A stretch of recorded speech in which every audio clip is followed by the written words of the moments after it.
भारत देश की समृद्धि और खुशहाली के बारे में कहा जाता है कि कभी इस देश में दूध दही की नदियां बहती थीं। शिंगणापुर के शनिदेव मंदिर के बाहर तो आज भी तेल की नदी बहती है। तेल की ही तरह अगर आप घी की बहती नदी का अद्भुत नजारा देखना चाहते हैं तो आपको जाना होगा गांधीनगर के समीप स्थित रूपल गांव में। हर साल मनाए जाने वाले इस पल्ली महोत्सव में नवरात्र के 9वें दिन मां आद्या शक्ति वरदायिनी का मनोघी के साथ अभिषेक होता है। मां की पल्ली यात्रा में लाखों श्रद्धालु शामिल होते हैं और मां का आशीर्वाद प्राप्त करते हैं। हर वर्ष की तरह इस वर्ष भी यह आयोजन हुआ। अहमदाबाद से लगभग 40 किलोमीटर दूर गांधीनगर के रूपल गांव में वरदायिनी माता का परंपरागत पल्ली रथ निकलता है। पल्ली यात्रा पर होते घी के अभिषेक का दृश्य ऐसा प्रतीत होता है मानो घी की नदियां बह रही हों। इस वर्ष माता वरदायिनी के पल्ली महोत्सव में खिचड़ा बनने में विलंब होने से जो पल्ली यात्रा रात को 12 बजे निकलने वाली थी वह सुबह 3:30 बजे जाकर निकली। 27 चौराहों की यात्रा कर माता जी का रथ प्रातः काल 8 बजे मंदिर में पहुंचा। અંદાજે રૂપાલ ગામની અંદર 2 લાખ કિલો ઘી પલ્લી મેળામાં ચડે છે, તેની કિંમત આશરે 20 लाख रुपया।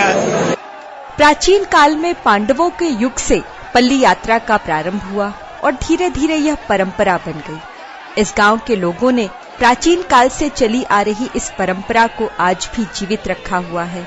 इस रथ को सभी वाणंग भाई सजाते हैं और कुम्हार लोग मिट्टी के 5 कुंड बनाकर उसे पल्ली यात्रा पर रखते हैं।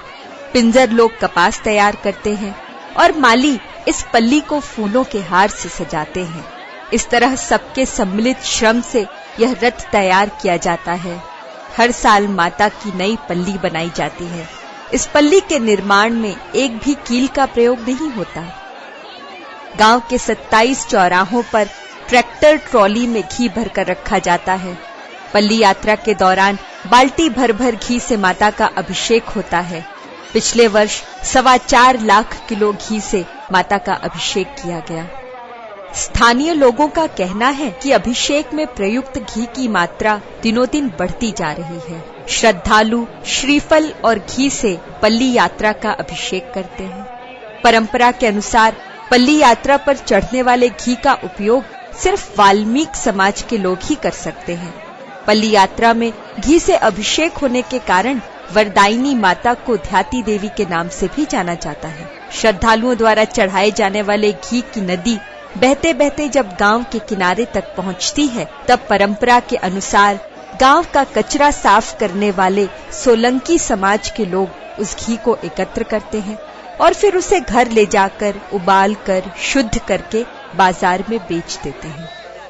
इस संपूर्ण आयोजन के अंत में घी में नहाए हुए गांव के निवासी पल्ली रथ को सूर्योदय से पहले मंदिर में पहुंचाकर गांव के किनारे बहकर आए घी के कुंड में स्नान करते हैं।